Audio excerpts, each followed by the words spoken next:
Park স্ট্রিটের footpath ধরে হাঁটছিলেন মৃণাল মাইতি। কেমন যেন ঘোর লাগা চোখে। কখন যে উনি অফিস থেকে বেরিয়ে পড়েছেন কোনো হুঁশই যেন নেই। এমনকি কোথায় যাচ্ছেন সেটাও যেন জানেন না। পথ চলতি লোকজনকেও সেভাবে খেয়ালই করছেন না, একটানা হেঁটেই চলেছেন। এমনকি মল্লিক বাজারের মোড়ে পৌঁছেও মৃণালবাবু থামলেন না। শেষ বিকেলে সামনের বড় রাস্তা আর গাড়িতে মানুষজন ঠিক ঠিক করছে, কিন্তু কোনো কিছুকেই ভ্রুক্ষেপ না করে তিনি লম্বা লম্বা পায়ে চলে গেলেন ওপারে। হঠাৎই সম্বিত ফিরল। এ কোথায় ঢুকে পড়লেন? পার্ক স্ট্রিট কবরখানায় আজ আবার? আচ্ছা, এই নিয়ে পরপর 3 দিন হলো না? মৃণাল মাইতি কিছুক্ষণ হতবুদ্ধির মতো দাঁড়িয়ে রইলেন। ব্যাপারখানা হচ্ছেটা কি? রোজ রোজ এই বেভুল দশা কেন? হ্যাঁ, এমনিতেই অবশ্য এই পুরনো ইতিহাসের ওপর তার একটু ঝোঁক বেশি আছে। কবরখানা, ভগ্নস্তূপ ঘুরে দেখতে উনি একটু ভালোই বাসেন। তাই প্রথম দিনকে ঘটনাটাকে তেমন আমল দেননি। কাল খানিকটা অবাক হয়েছিলেন, কিন্তু আজ তো উনি পুরোপুরি স্তম্ভিত। তিনি তো এতটা আনমনা মানুষ নন। মাথা ঝাঁকাতে ঝাঁকাতে কবরখানা থেকে মৃণালবাবু বেরিয়ে আসছিলেন, হঠাৎই হাত ঘড়িটায় চোখ পড়ল। আরে, আজকে উনি বেদম চমকালেন। কি আশ্চর্য, ঘড়িটা আজও বন্ধ হয়ে গেছে। আর ঠিক 5:27। কাল পরশু দুটো দিনই অবিকল এই সময়ে ঘড়িটা বন্ধ হয়েছিল না? দম দেওয়ার পর থেকে তো ঠিকই চলছিল, কিন্তু এটা কি আজব রোগ! রোজ এক সময় একটা ঘড়ি বন্ধ হয়ে যায়, কিন্তু কেন? এই দুটো ঘটনার কোনো থই খুঁজে পেলেন না মৃণালবাবু। তার এই সাময়িক বেভুল দশা আর এই নির্দিষ্ট সময়ে ঘড়িটার বন্ধ হয়ে যাওয়া। একবার মনে হচ্ছে এই দুটো ঘটনার মধ্যে একটা ক্ষীণ যোগসূত্র থাকলেও থাকতে পারে, কিন্তু মগজ বলছে ধুস, এ তো স্রেফ কাকতালীয় ব্যাপার। বরঞ্চ এসব নিয়ে বেশি ভাবলেই মাথাটা বিগড়ে যাবে। মৃণালবাবু আরো একবার ঘড়িটাকে দেখলেন। পুরনো জিনিস, মাত্র গত সপ্তাহে এই পার্ক স্ট্রিটের নিলাম ঘর থেকে উনি কিনেছেন। এমনি ঢুকেছিলেন অকশন শপটায়, ঘুরে ঘুরে দেখছিলেন এটা সেটা। আগেকার আমলের আসবাবপত্র, কারুকাজ করা জার্মান সিলভারের ছুরি, কাঁটা, চামচ, স্ফটিকের ফুলদানি, আদ্যিকালের গ্রামাফোন, পিয়ানো। হঠাৎ তখনই এই ঘড়িটায় চোখ পড়ল। বাহ, ভারী সুন্দর তো দেখতে।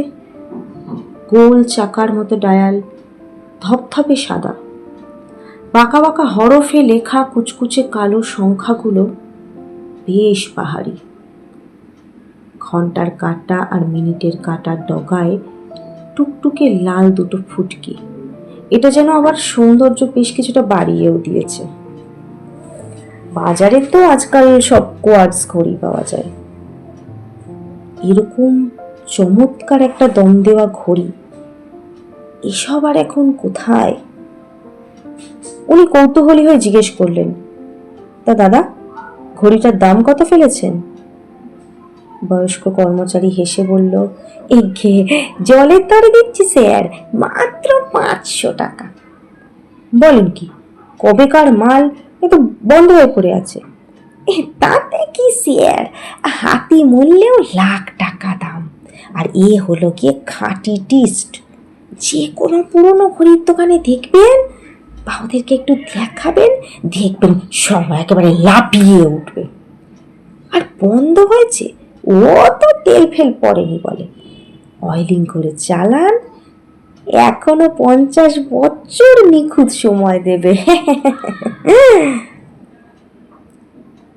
মনে ধরেছে বলে খানিকটা দোনামোনা করেও মৃণালবাবু কিনেই ফেললেন ঘড়িটা।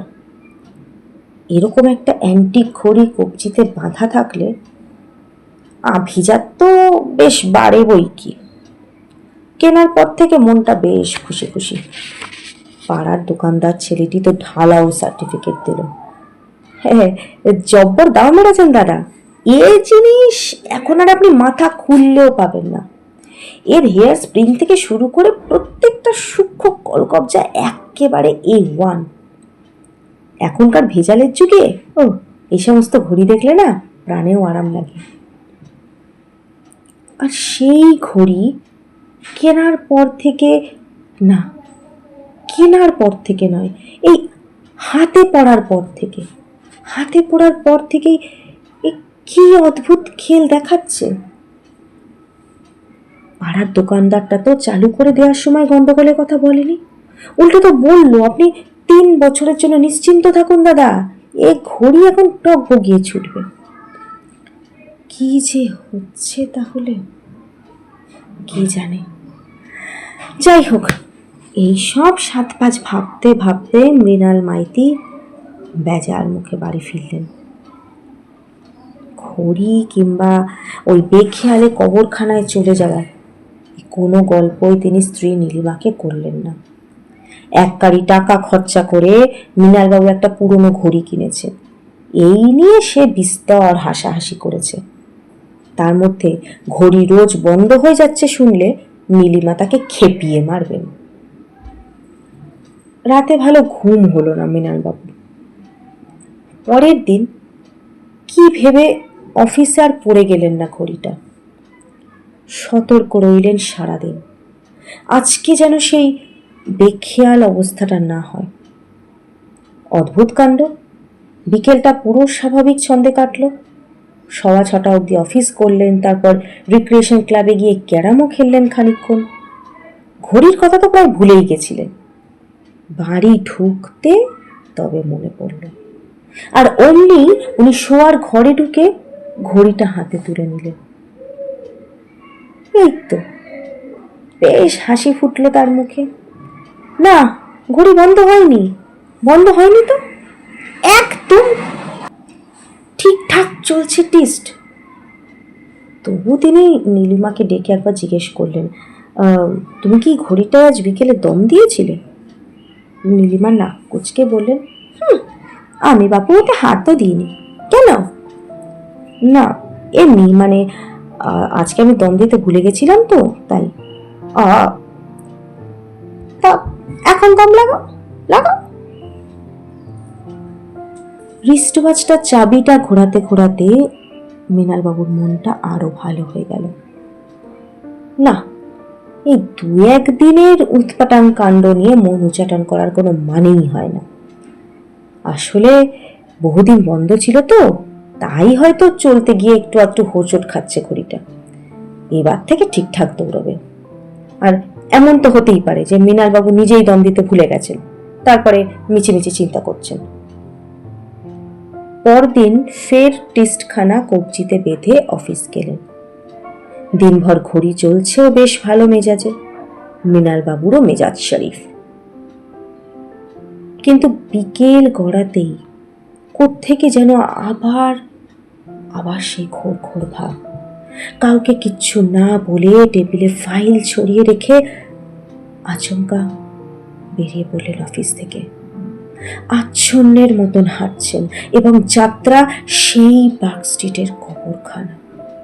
ঘড়িটা আজকেও সেই আটকে গেছে, সেই একই সময় 5:27। মৃণালবাবু ভয়ানক চিন্তিত হয়ে পড়লেন। এটা কি হলো? কাল রাতেই দম দেবার পর ঘড়ি বন্ধ হয় কি করে? অথচ আগের দিন তো দিব্যি চলেছে। আর তিনি কবরখানাতেই বা চলে এলেন কেন?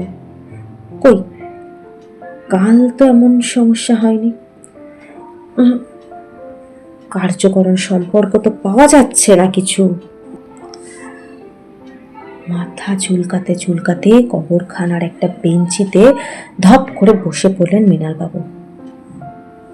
ভাবছেন ভাবছেন, উফ, চিন্তায় চিন্তায় মগজে জট পড়ে যাচ্ছে, তবু ভেবেই চলেছেন। একদল শোকার্ত মানুষ কাকে যেন কবর দিতে এসেছিল, নীরবে চলে গেল সামনে দিয়ে। মৃণালবাবু বসে আছেন তো বসেই আছেন।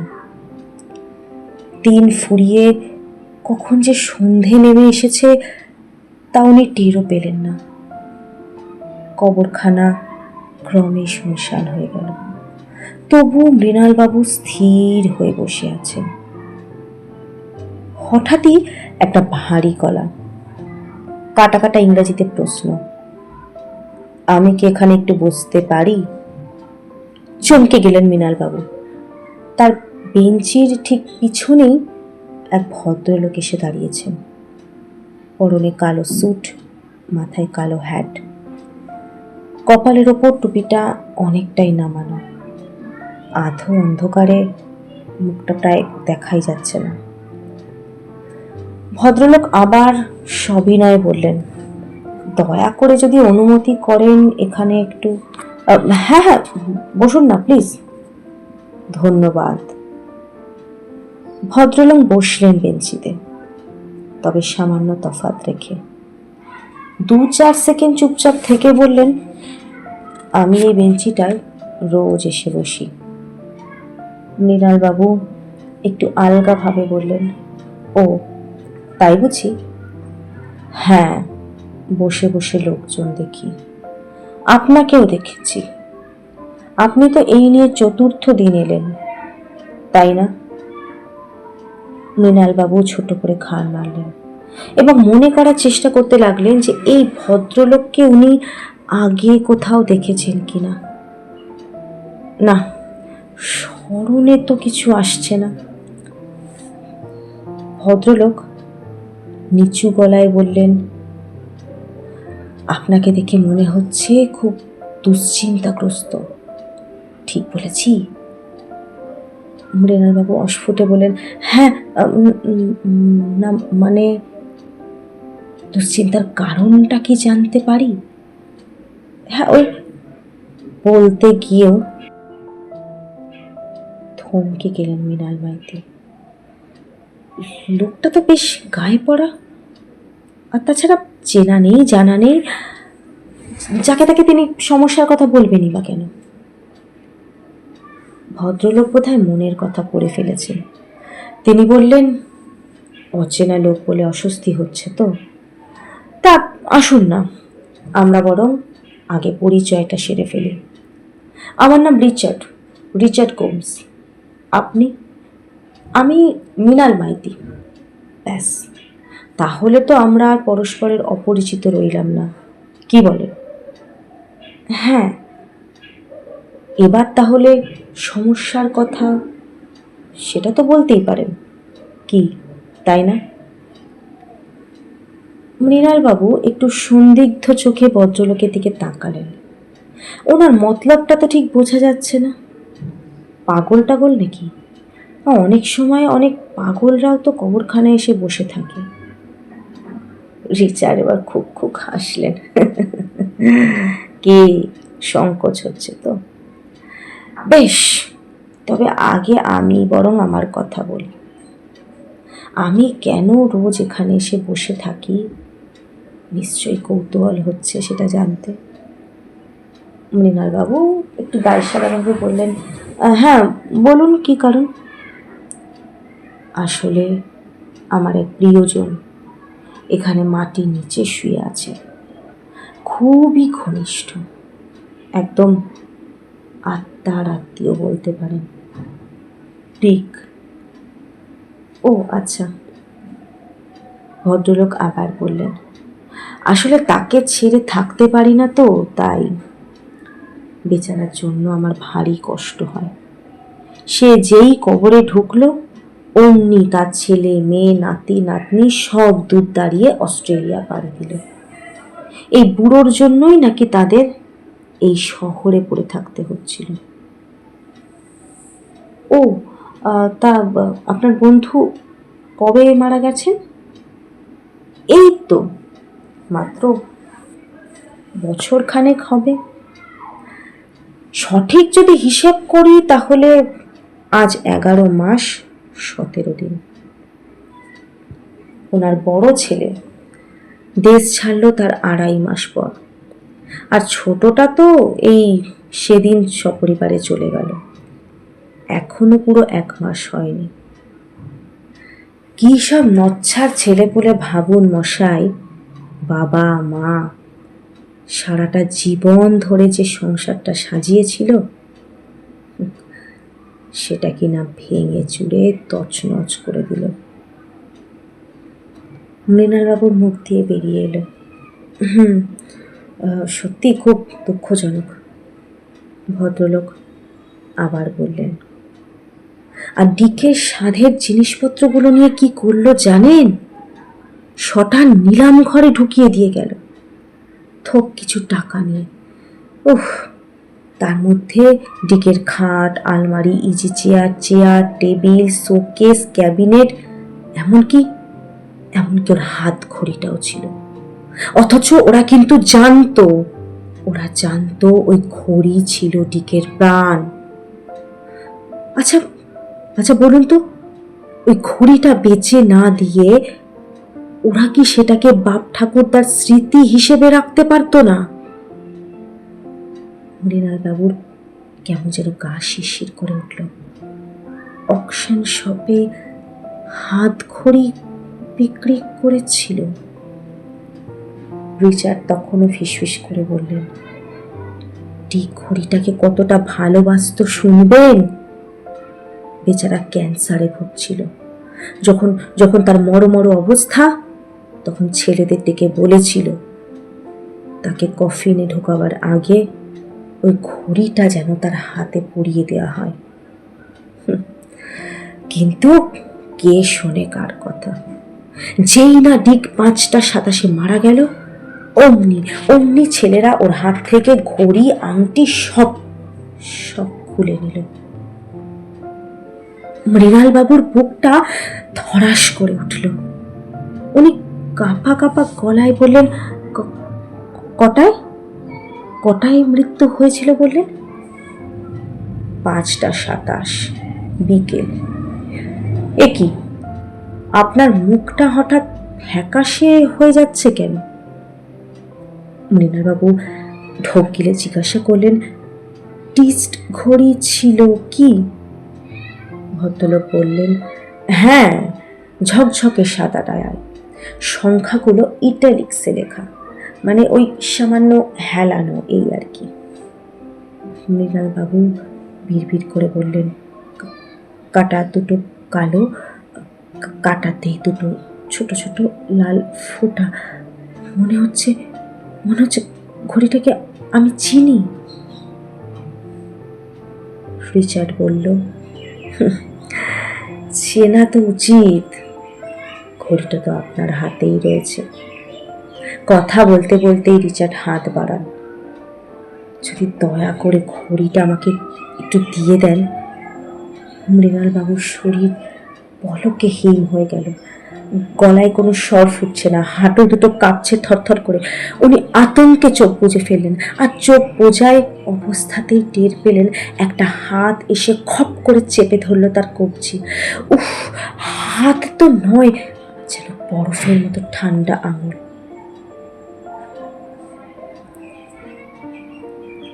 পার্ক সার্কাসের সেই কবরখানায় ভুলেও আর কোনোদিন পা রাখেননি মাইতি। না, ঘড়িটা খুইয়েছেন বলে তার কোনো আফসোস নেই, কারণ তিনি জানেন প্রিয় টেস্ট ঘড়ি ফেরত পেয়ে বড় নিশ্চিন্তে এখন কবরে ঘুমোচ্ছেন ডিক, যার পোশাকে নাম ছিল রিচার্ড গোমস। নমস্কার বন্ধুরা, গল্প তাহলে আজ এই পর্যন্তই। গল্প ভালো লাগছে না খারাপ লাগছে, বা গল্পের মধ্যে আরও কি ইমপ্রুভমেন্ট হলে ভালো লাগবে, সেগুলো কিন্তু অবশ্যই আমাকে কমেন্ট করে জানিও। আর তোমরা কী টাইপের গল্প শুনতে চাইছো? ভূতের গল্পই শোনাবো নাকি অন্য কোনো ধরনের গল্প, রহস্য, রোমাঞ্চ বা রোম্যান্টিক বা হাসির? সেটাও কিন্তু অবশ্যই আমাকে কমেন্টে জানিও। আর যারা আজকে প্রথমবার সোনালি সকালে আমার গল্প শুনছো, অবশ্যই চ্যানেলটাকে সাবস্ক্রাইব করে নোটিফিকেশনটা অন করে দিও। আজ তাহলে এই পর্যন্তই। খুব তাড়াতাড়ি আবার আসবো পরবর্তী গল্প নিয়ে। নমস্কার।